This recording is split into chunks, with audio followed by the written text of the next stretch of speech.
আজকে হবে আমার চ্যানেলে ডিআইওয়াই সরু চাকলি পিঠে। What? মোটা মোটা সরু চাকলিকে নিজের মতন করে ডিআইওয়াই করে এরকম পাতলা বানিয়ে ফেলেছি। তো প্রথমে যেটা করতে হবে সেটা হচ্ছে বিউলির ডাল ৫-৭ ঘন্টা ভিজিয়ে রাখতে হবে। এত ডাল দেখে চমকাবার কিছু নেই। আজকে আমাদের বড়ি দেওয়া হবে। আমরা শিলনোড়াতেই বেটে থাকি, আপনারা মিক্সি ইউজ করতে পারেন। তারপর নিয়েছি এখানে ১ কাপ মতন বিউলির ডাল বাটা। এই ডালটা আমি একটু আগে ফেনিয়ে নিই, বড়ি দেওয়ার আগে যেরকম ফেনাই ওই রকম, এতে ডালটা সাদা হয়ে যায়। এরপর নিয়েছি ৩ কাপ চালের গুঁড়ো আর একটু লবণ। এবার এটাকে মিশিয়েও নিতে পারেন, আবার ডাইরেক্ট জলও ঢেলে দিতে পারেন। ডালের পরিমাপটা আপনারা স্বাদ মতন নিতেই পারেন। আমাদের অতটা ডাল পছন্দ না, তাই এটা নিয়েছি। আজকে তাও বেশি নিয়েছি, আমরা তো হাফ কাপের একটু বেশি নিয়ে থাকি। লাম্পস যেন না থাকে এভাবে মেখে নিতে হবে একেবারে এরকম পাতলা করে। আমি নর্মালি ননস্টিকের প্যানে করে থাকি, তবে অনেকেরই হয়তো নেই। আবার অনেকেই বলে থাকে ননস্টিকের প্যান আছে তাই এত সুন্দর পিঠে হয়। তাই ভাবলাম আজকে রুটিটায় ট্রাই করে দেখি হয় কিনা। এতে দিয়ে নেবো বেশ খানিকটা তেল, আর এই তেলে দেবো একটা শুকনো লঙ্কা। এটা কালো হওয়া পর্যন্ত এটাকে জাল দিতে হবে হাই হিটে। এরপর তেলটাকে একটা পাত্রে নামিয়ে নেব।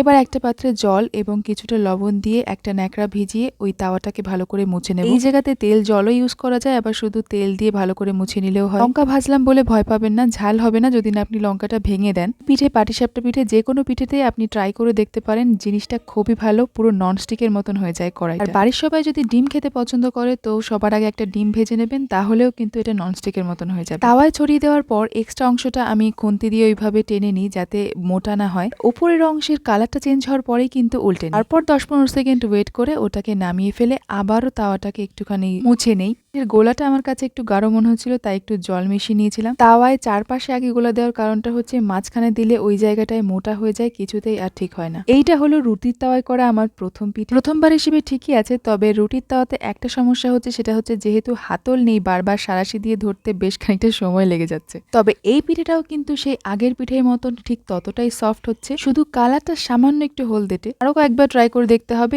এইরকম সাদা পিঠে হয় কিনা। তবে এটা কিন্তু ননস্টিকের প্যানে খুব ইজিলি হয়ে যায়। চলুন তবে সেটাই দেখাই একবার। এর মতোই তাওয়াটাকে মুছে নিয়ে একটুখানি কাত করে ধরবেন, তারপরে ঠিক এইভাবে ঢেলে দেবেন যাতে বেশিক্ষণ গোলাটা তাওয়ার এক জায়গায় স্টে না করে। তারপর কিছু জায়গায় এক্সট্রা থাকলে এইভাবে একটুখানি খুন্তি দিয়ে চেঁচে নেবে। এবার উপরের লেয়ারের কালার চেঞ্জ হওয়ার পর্যন্ত ওয়েট করব, তারপরে ঠিক এইভাবে আলতো হাতে উল্টে নেব।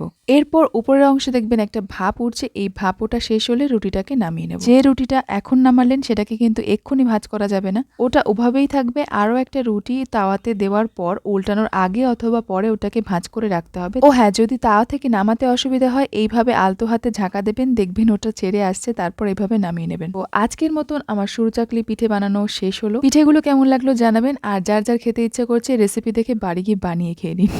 বাই দ্য ওয়ে, গ্যাসের তাপটা কিন্তু মিডিয়াম টু হাইতে রাখতে হবে সবসময়।